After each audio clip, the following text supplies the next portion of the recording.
Magandang araw po sa inyong lahat. Happy weekend po and welcome sa Usapang Tito Manny. Hindi nyo ba napapansin? Napakabilis po ng oras. Weekend na naman. Marami na naman po ang naging kaganapan sa mundo ng politika. At kalahati sa mga balitang yon, puro fake news. Alam nyo na kung kanino galing. Kung saang grupo nang gagaling yung sangkaterbang fake news na pinapalabas nila. Pero kahit na anong pilit nila, kaninang umaga, paggising natin, si Bongbong Marcos pa rin ang presidente. So sa dami ng mga balita na yung iba ay nakakatuwa na, nakakatawa, nakakainis, may mga na-compile na naman po ako mga balita, pinagsama-sama ko, at ito ay tatawagin nating Tawa Pa More, Part 3. So pampaalis po ng stress, pampaalis ng yamot, lalo na sa mga fake news na pinapakalat ng mga DDS. Alam nyo, nakakaawa na po itong mga DDS na to. Talagang lahat gagawin nila. Kahit na magmukha na silang katawa-tawa, pagpipilitan nila yung kanilang mga fake news. Sa panahon ngayon ng internet at social media, napakadali na pong i-debunk yung kanilang mga kasinungalingan. And yet, taas no pa sila. Dead man lang sila. Kahit na sila ay mabuko at bansagang mga fake news peddlers. Proud pa nga sila eh. Dahil yung tatay digong nila ay tinatawag ngayon na father faker o ama na mga peke. Umpisahan nga po natin itong episode natin sa isang nakakatawang fake news ng mga DDS. Sabi dito, siguradong magwawala ang mga loyalista dito dahil good news mga ka-DDS, pinawalang bisa ng Supreme Court ang impeachment ni Vice President. O hindi ba naman tanga-tanga lang? Dahil di nga ba nag-file ng petition si VP Sara sa Supreme Court? Kine-question niya yung legalidad ng pagkaka-impeach sa kanya. At itong mga DDS to the rescue kagad sa kanilang idolong si Sara Duterte. Nagpakalat sila ng fake news. Pinawalang bisa na ng Supreme Court ang impeachment ni VP. Palakpakan, hiyawan ang mga DDS. Sabi ko sa inyo, mababaliwala yung impeachment ni Sara eh. Ganun sila, tuwan-tuwa sila. Pero na-fact check kagad sila. Dahil sabi dito, impeachment versus VP Sara, hindi totoong pinawalang bisa ng Supreme Court. Hindi totoong idiniklara ng Supreme Court na null and void o walang bisa ang impeachment case laban kay Vice President Sara Duterte. Kaya mali ang sinasabi sa isang video na kumakalat online pagkukumpirma ng lehitimong fact-checkers na Vera Files at Check.ph. So na-fact-check po sila ng Vera Files. Pero ang dami pong nag-share, ang daming nag-view doon sa video na ipinakalat online ng DDS na to. Paniwalang-paniwala sila na napawalang bisa yung impeachment case ni Sara Duterte. Alam nyo kayo, ipinapahiya nyo lang lalo si Sara Duterte. Atat na atat kayo na mabasura itong impeachment case. Pero hindi nga ba? Nagbigay na po ng timeline si Senate President Chis Escudero. At para sa akin, kahit na kailan pa umpisahan yan. Dahil kung titignan ninyo yung timeline, abay talagang imposible yatang magkaroon ng impeachment sa mga panahong ito. Dahil mag-uumpisa sila ng June, matatapos yata sila October na sa verdict. Hindi ko nga alam kung strategy ito talaga ni Chis Escudero eh.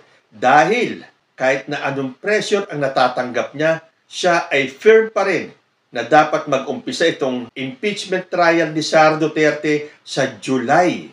Dahil may mga nagsasabi na baka masayang lang ang impeachment dahil marami pong pro-Duterte na mga senador. Dapat mawalis muna sila dyan sa Senado. Meron pong mga senador na mawawalan na ng trabaho pagdating ng eleksyon sa Mayo. Pag naupo yung bagong set ng mga senador, tanggal po at kasama ang ilan sa mga pro-Duterte na mga senador. At kung hindi pa makakaupo ang mga senatoriables ng PDP laban, na sinasabi ng kampo nila na mananalo daw silang lahat na napaka-imposible pong mangyari. 1 or 2, papasok sa kanila, di ilan na lang ang magiging pro-Duterte. Dahil ngayon pa lang, nagpapahayag na itong mga pro-Duterte senators na they will vote no. At talagang haharangin nila ang impeachment o ang conviction ni Sara Duterte. So ito pampalakas loob lang ng mga DDS. But sad to say, hindi po totoo na pinawalang bisa ang impeachment ni Sara Duterte.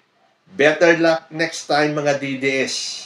Meron pang isang ipinakalat naman o pampalubag loob siguro o pampalakas ng loob ng mga DDS. So nag-file ng petition si Sara Duterte at pinagkokomento ang mga respondents tungkol sa kanyang impeachment. Ang sabi ng kampo ni Sara, kampo ni VP Duterte, ikinatuwa ang kautusan ng SC na magkomento ang mga respondents sa impeachment laban sa kanya.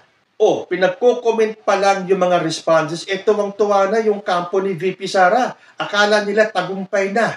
Umpisa pa lang, tagumpay na sila. Dahil umaasa ang legal counsel ni Vice President Sara Duterte na magkakaroon ng magandang resulta ang kanilang petisyon na kumukwestiyon sa impeachment laban sa Vice Presidente.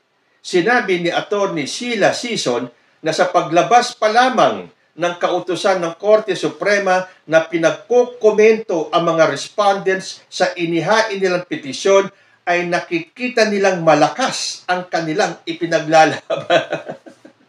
Alam nyo, ako kahit hindi ako abogado, kahit na tayo ay simpleng mamamayan lang natin, alam po natin na yan ay proseso ng korte. Pag meron nagreklamo, may nagpetisyon o kung ano man, kailangan pong hingan yung komento o yung side ng mga inireklamo. Hindi po nangangahulugan na tagumpay kagad nung nagreklamo porque pinagkokomento ng korte yung kanilang mga inireklamo. So isa na naman tong pambubudol sa mga DDS. Yun pa lang, ikinatuwa na kagad ng mga DDS ng kampo ni VP Sara. Na kay Sara Duterte na rin lang tayo, ituloy po natin yung mga balita tungkol kay Sara Duterte. At ito ay tungkol pa rin sa walang tigil na pagpapakalat ng fake news ng mga DDS na ang inuutulang nila ay ang kapwa nila DDS na paniwalang-paniwala naman. Ito po ang balitang pinapakalat ng mga DDS. VP Sara dinumog ng mahigit 500,000 sa barangay Mambalin. Dinagsa ng 500,000 na katao si Vice President Sara Duterte sa barangay Mambaling, Cebu City sa kanyang pagbisita noong February 27, 2025. Pero ito lang ang kanilang pinakitang picture. Sa tingin ninyo, 500,000 na po ba yan? Ikumpara natin sa mga rally ni President Bongbong Marcos. Sa dami ng tao nito, ang estimate crowd nila is 30,000. Ikumpara natin yung dalawang pictures. Mas madami ba itong mga umattend sa rally ni Sara Duterte o dito sa umattend kay Bongbong Marcos? O hindi kaya nagkamali lang yung DDS? Baka naman ang ibig niya sabihin 50,000. Para nga naman mahigitan yung 30,000 na umattend kay President Bongbong Marcos. Pero hindi papayag ang mga DDS niyan eh. Dapat mahigitan nila ang mga umattend kay President Bongbong Marcos. So nilagay nila, dinumog ng mahigit. O mahigit pa ha. Ang laki na nga ng 500,000 pero mahigit pa sa 500,000. Pero ito lang ang picture na maipakita nila. Budol talaga itong mga DDS na to. Hindi na kayo nahiya sa ginagawa nyo? Sa bagay, kung sa amin wala kayo talagang hiya. Dahil ang gusto nyo lang naman paniwalain ay yung mga kapwa ninyo DDS. So wala kayong pakialam kung kayo ay mabisto, mabuko, na puro fake news lang ang inyong mga sinasabi. So okay lang sa mga DDS na magsinungaling. Kasi ang mga idolo naman nila ay mga sinungaling din. Pabago-bago ng statement. Tingnan nyo itong nabasa ko nung People Power Revolution noong February 25. Naglabas kasi na mensahe si VP Sara.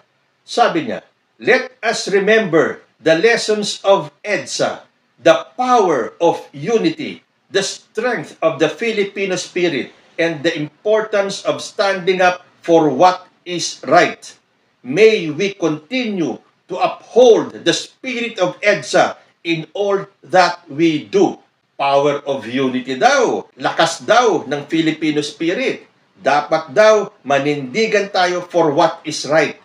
Pero a few years back, noong February 24, 2017, ito naman ang pahayag ni Sara Duterte. "I find it hard to understand why this bloodless revolution has become the standard definition of freedom for our country. forced down our throats by a certain group of individuals who think they are better than everyone else. O, mabibigat na pananalita, di ba? Ibig sabihin, bakit daw naging standard yung definition ng freedom natin, yung ating kalayaan, nang dahil dyan sa EDSA People Power Revolution? Bakit daw ganun ang definition ng kalayaan na pinilit na isaksak sa ating mga lalamunan na mga individual na akala nila that they are better than everyone else? Ano nga ang sinabi niya nung huling EDSA People Anniversary? Let us remember the lessons of EDSA. Hindi ba taliwas sa kanya sinabi noong 2017 na hindi ko maintindihan itong bloodless revolution na to, na ito ang naging standard ng definition ng kalayaan para sa ating bansa. Pero sabi niya, the power of unity, the strength of the Filipino people, let us remember the lessons of EDSA. o hindi ba? Salungat talaga magsalita itong mga Duterte na to eh. Para lang talaga yung kanyang ama. Bangag si President Bongbong Marcos. Oy, wala akong sinabing bangag si Bongbong Marcos. Magalit sa akin yun. Meron tayong presidenteng bangag. Oy, wala akong sinabi kahit patayin ako 1,000 beses. Kaya ganito rin ang kanyang anak. Iba yung sinabi noong 2017, pero ngayon, para bang kinukuha niya yung loob ng mga dilawan. So, kailangan niya nang i-promote yung EDSA People Power Revolution. Hindi ba ganyan din naman ang sinabi niya? Nang meron na akong nakausap na tao na kapag ako ay ginurgur, gurgurin mo silang lahat. Huwag kang titigil hanggat sila ay may buhay pa.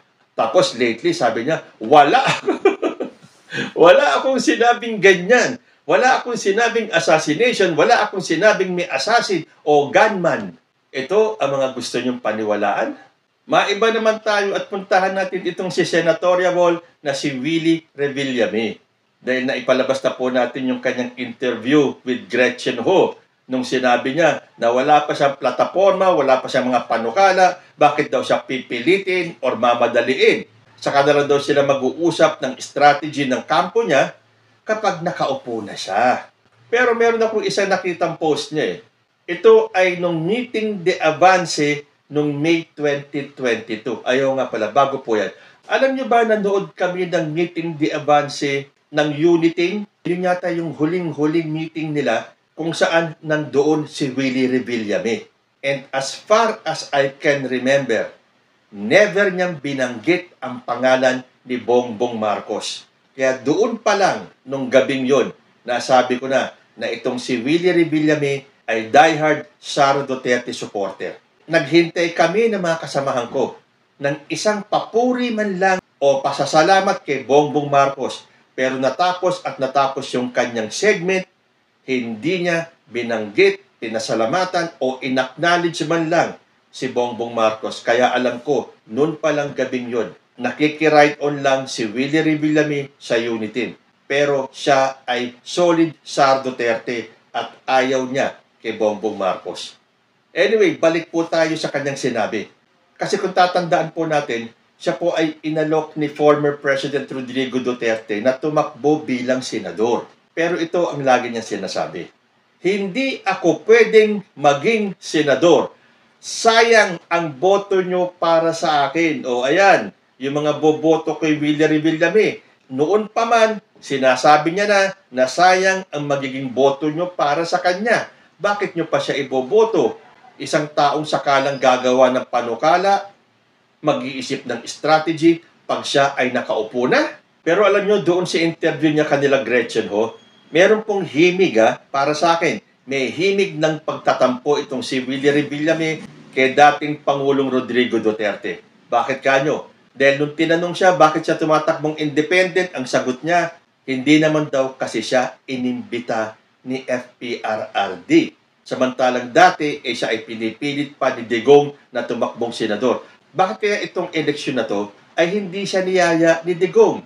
Kaya nga kung mapapansin niyo sa line-up, sa mga poster, kung saan magkakasama ang mga PDP laban at ang mga guest candidates tulad ni Marcoleta, dahil ang alam po natin, hindi naman po talaga nasa line-up ni Duterte si Marcoleta. Pero itong si Willie ay independent. At kaya daw siya tumakbong independent ay hindi siya inimbitahan ni Digong. Bakit kaya? Pero matutuloy na po talaga ang impeachment trial ni Sara Duterte. Diyan nagbigay na po ng timeline si SP Cheese. Pero bakit kaya hindi pa natatapos yung impeachment trial? Hindi pa natin alam talaga kung makukonvict o hindi si Sara Duterte. Nagbitaw na kagad ng salita si Cheese Escudero na hindi daw siya interesado sa VP post. Sabi sa Rappler, Escudero vows to reject VP post if Sara is ousted. Urges House to do the same. Pero alam nyo kung sakaling matanggal na si VP Sara sa kanyang posisyon, nasa presidente po natin kung sino ang pipiliin niyang maging susunod na vice president. Bakit pinangungunahan naman sila ni Cheese Escudero?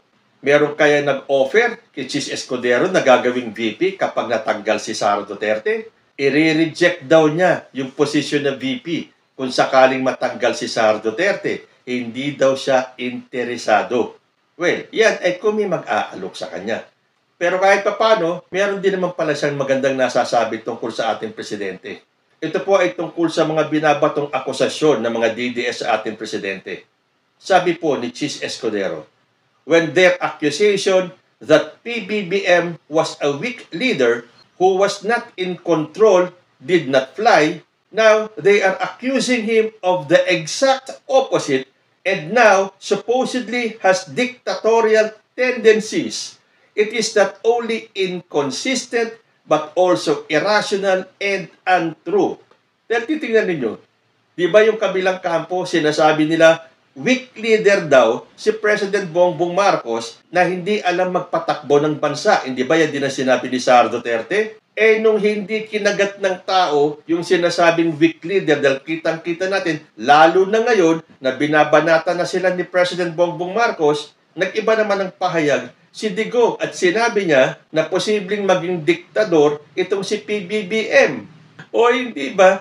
Talagang salungat itong mga Duterte. Sasabihin nila, weak leader si Bongbong Marcos. Pero nung hindi kinagat ng taong bayan at ang naniwala lang ay ang mga DDS, iba naman sila ng strategy. Sasabihin nila, magiging diktador itong si Bongbong Marcos. Akala ko ba weak leader? Bakit nagiging diktador?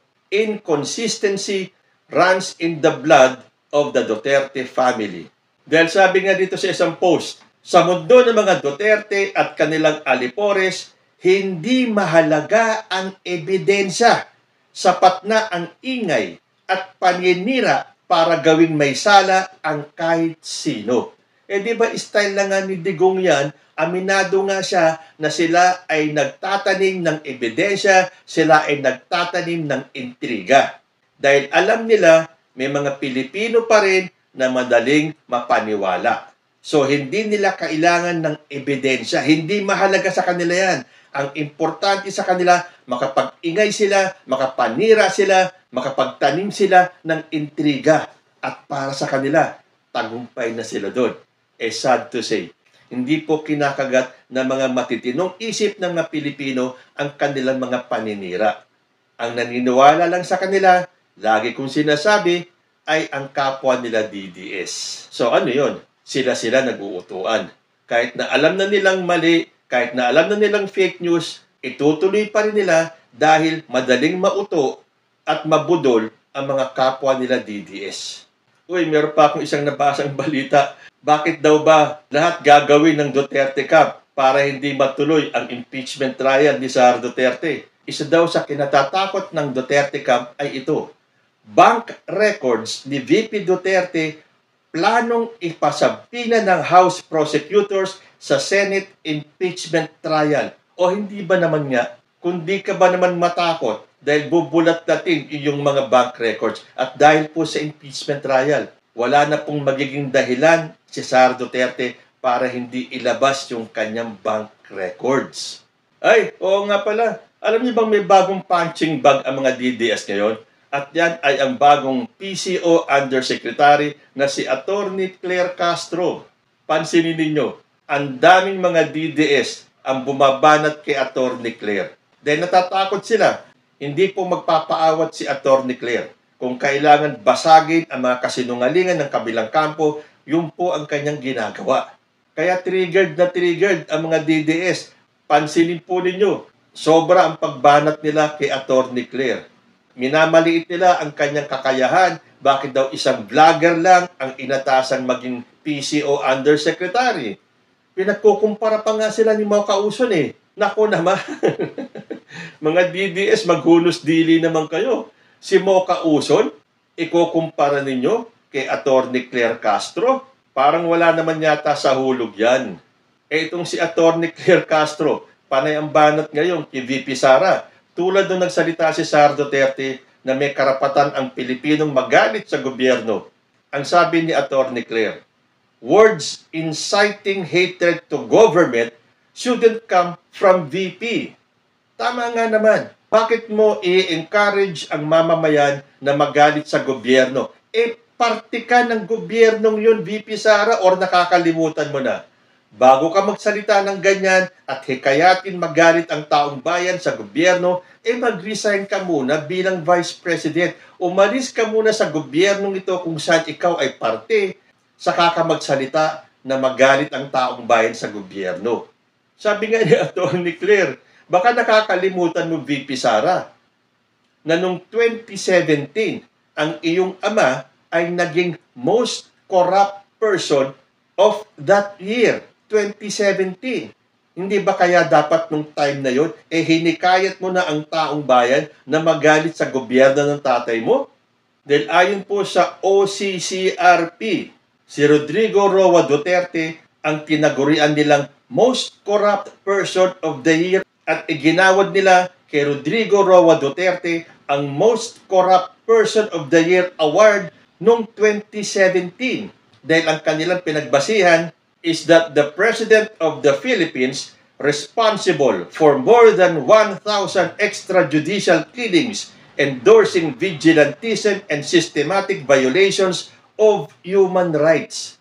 O bakit ito daw, hindi na nawagan si Sara Duterte na magalit ang taong bayan nung time na yon sa kanyang amang si Rodrigo Duterte? Ikaw ba naman ang tawaging most corrupt? Tapos ngayon, ibabato nila kay President Bongbong Marcos ang korupsyon? Nako, marami pa po sana. Kaya lang, napapahaba po masyado ang ating video. Magkaroon na lang tayo ng part 4 next week. Sa ngayon, chill-chill po muna tayo. Have a great weekend. And remember, mag-ingat po sa fake news. No to fake news. Kayo po, ano ang masasabi ninyo? Comment lang po down below and I will see you in my next video. Diyos ti Agnina.